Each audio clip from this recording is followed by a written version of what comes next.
Here it is, the long-awaited, not really long-awaited, really not, Game of Hearts. Now, Game of Hearts is kind of has the same plot as Kill Shot, if anyone has seen it. But everyone on screen right now is a love interest. And before I get on, I wanted to say that someone had said that Emu looks like he's about to latch his little hand onto Muzan's shoulder. And I thought that was funny, and I wanted people to see it if they didn't. But dating games dating games will be the next after this, because this one will be a short one, only 25 so far, but it is still in continuing. But anyways, I hope you guys enjoy. Let's get on. Good morning, my beautiful little angel. I just thought I would tell you to get the fuck up. Wake up, wake up. Yin's alarm goes off as her hand finally slaps the bedside drawer in search of her phone to turn it off. I'm waking up, I'm waking up. Sitting up groggily, Yin squints at her phone, looking at the time. 6:30. She turns her phone off as that... Oh God, I said that wrong. She turns off her phone. That was when her eyes scanned around her room. Huh? She muttered at the unfamiliar room she was in. Mom? Dad? Chills ran through Yin's spine as she jumped out of bed, phone in hand. She verbally opens up the curtains to see outside. And to her correction, she was right. It was an unfamiliar house beside her. The streets were different. No, the entire neighborhood layout was completely different from her parents' house. Yin's breath quickened, her heart racing and echoing through her ears. Her hands shook in fear, gripping her phone. Was I kidnapped? No. First, I need to get out of here and then call the cops. Yin turns around, quickly walking over to her room's door. Her hands grip the cold metal doorknob as she tries very hard to open it with no sound. To her luck, she succeeds, opening the door and peeking both ways down the hall. It says all here, but who cares? It seems that she was in a 2-story house, as she noticed a staircase several feet away from her room. Gently and ever so lightly, Yin tiptoed towards the staircase and makes her way down the stairs. Scared that the stairs will creak, Yin gets on all four while going down the stairs, distributing her weight. Once finally down the stairs, Yin's eyes immediately fell on the front door with a folded piece of paper. Written obstinately on the front of the paper in black marker was, "Read." Yin's eyes go large at the paper. Her phone was shaking in her hand in fear. She wanted to call the police, but realized she didn't even know her location. Fuck this. Yin curses under her breath, breaking free from her thought as she fully ignores the paper taped on the door as she unlocks the door and runs outside. With all the quick movements done, the piece of paper attached to the door comes undone by the thin tape as it flies outside the house and lands in front of Yin's feet. Her eyes go large at the piece of paper below her feet as she jolts backwards, now facing the door. Did someone throw that at me? Yin asks out loud. Her breathing quickens as she believes that she isn't alone anymore. Quickly grabbing the piece of paper as evidence, she makes haste for the street sidewalk, where a burgundy-haired boy with a raven-haired sister were walking. The two were walking to school. Help! Yin screams at the two siblings, running as fast as she could away from the house. What's wrong? The boy is the first to speak. A worried expression is plastered on his face at Yin's disturbance. Beside him, his sister frowns, also worried. Yin pants, her hands falling to her knees for support with the crumpled paper in hand. who have known that she just running, even for a few feet, could be so exhausting. Can you tell me where the police is? Yin asks, taking a deep breath. Her eyes were facing the ground, so she doesn't see nor meet the two's eyes. Police? Oh, you mean the department.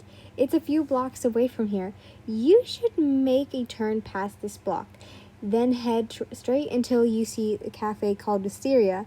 The boy points out in the direction of the cafe. After that, just continue straight on until you see the police department. Once caught her breath, I think it's supposed to say once Yin caught her breath, and taken in all of what he said, Yin quickly thanks the boy and warns him about the house. You two quickly leave from here, Yin warns, turning her back to the two without a single look. It's not safe. That house isn't safe. But Yin cuts the boy off by running off, explaining, Please be safe. With that, the two siblings watch Yin run off with dotted eyes. They were of course confused, but brushed away the confusion as they were almost late to school.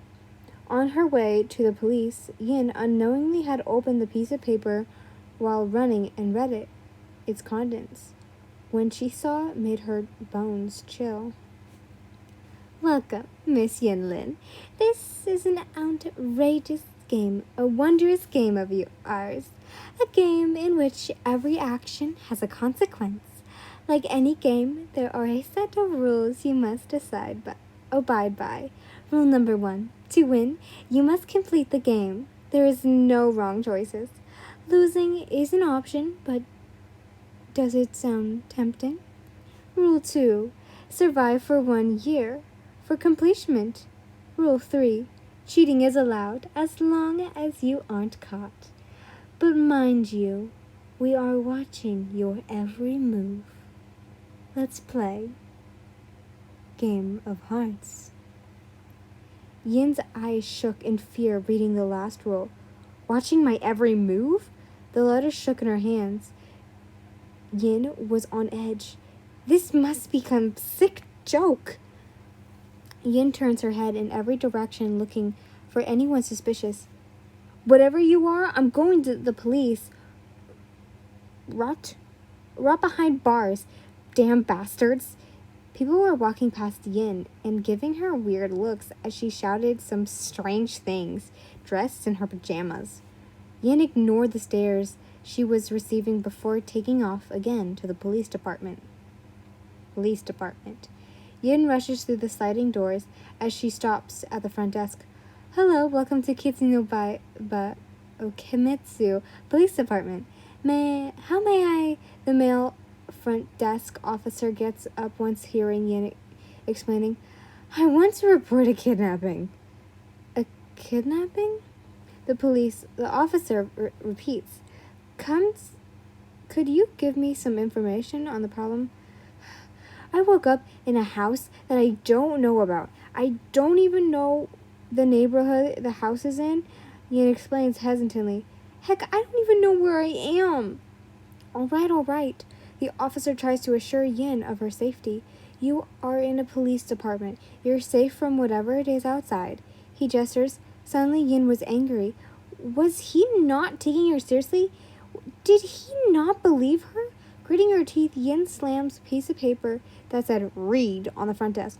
When I escaped the house, this letter was at the door, Yin shouts. It says something about how I'm playing some stupid game with 3 rules I need to follow.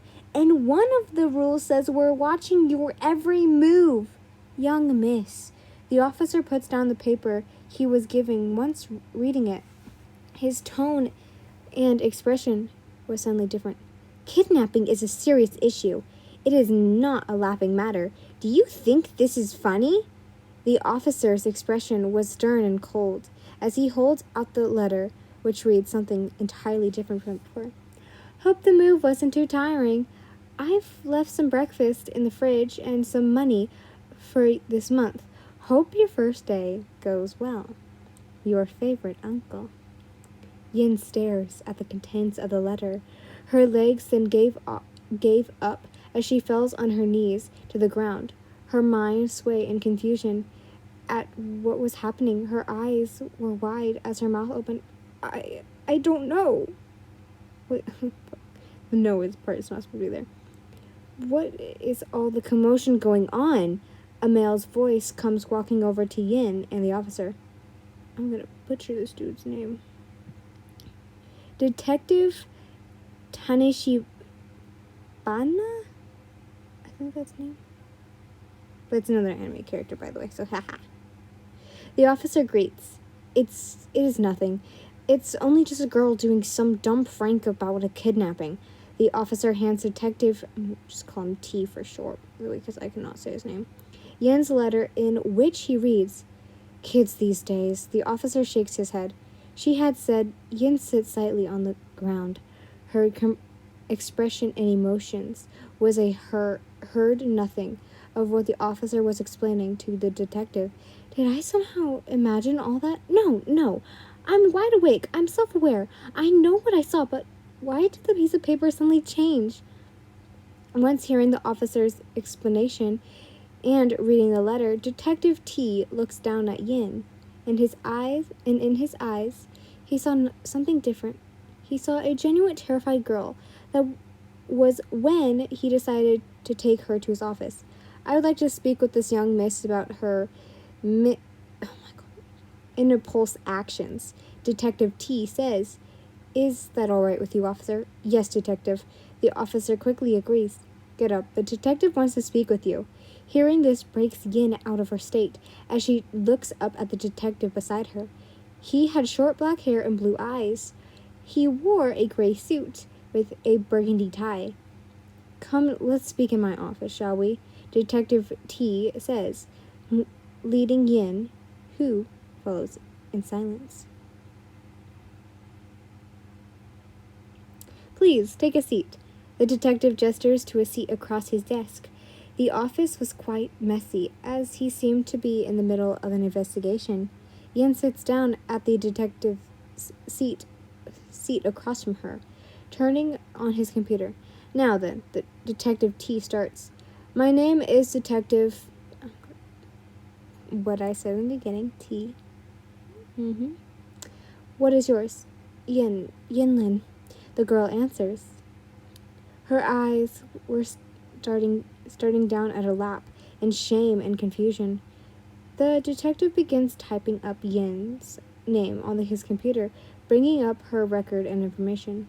"Yin, it says here you moved here just yesterday," the detective states, scrolling through Yin's information. "You were an orphan until your uncle, Nathaniel, adopted you. He isn't always home due to his line of work, leaving him to visit you once every month, and leaving you to live alone." Yin couldn't believe her ears.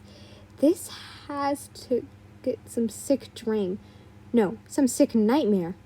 "I never had an Uncle Nathaniel. Sorry if you do. And I was never an orphan. My parents are still alive and well. What the hell is going on?" Yin screams inside her head. "I'm a college student, for fuck's sake. And I had just recently come home to mom and dad for the holidays."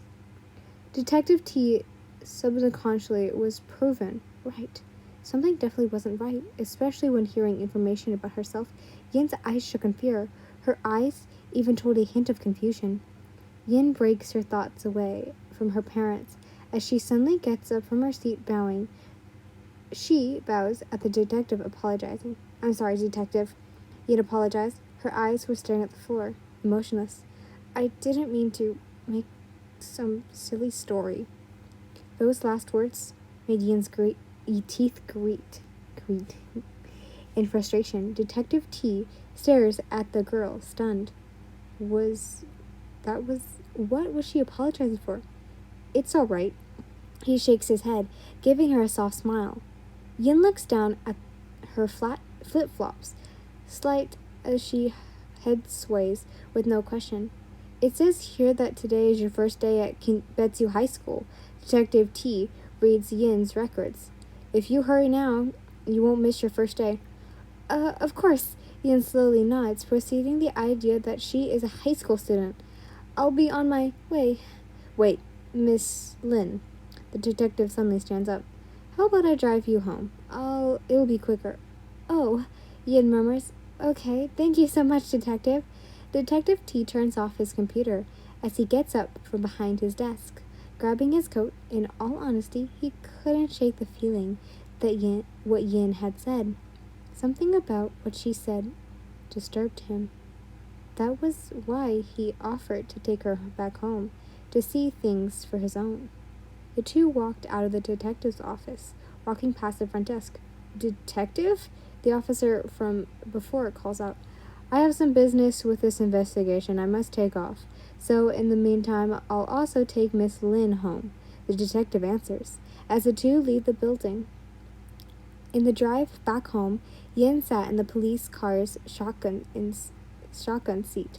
Her thoughts were focused on trying to remember any memory from when she had woken up, but only one memory across, which made no sense. Flashback? ... It was 12:30 in the Lin residence. As Yen was visiting her family for the holidays, Yen was in the slouching, that's what it says here. I think it's supposed to be slouching. Sitting position as she was observed in the anime called Demon Slayer, or Kitsu no Baiba. I think I said that right.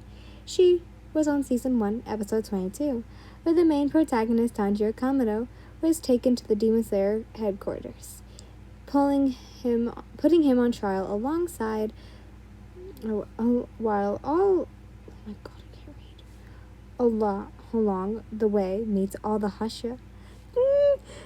This is so pretty in the anime. Yin explains lovesick as the Hashira has beautiful features. Yin's mom called out from outside Yin's old bedroom. You're still not asleep yet? Don't you leave early to go back to campus? I do, Mom. Yin shamelessly chuckles. But the episode is almost over. After that, I'll sleep. Her mother just sighs with a smile. My baby. Maybe all grown up, but she's still a baby. Her mom goes to bed as Yin goes back to watching her episode. After finishing, she shifts a tired yawn as she turns off her laptop. Yin smiles, recalling back to the episode she had just finished. Everyone was so pretty and cute. They're all so precious. I would definitely die for them. Yin goes silent for a moment before stating, No, I think I would kill for them. Killing those damn demons who dare to hurt my babies. End of flashback.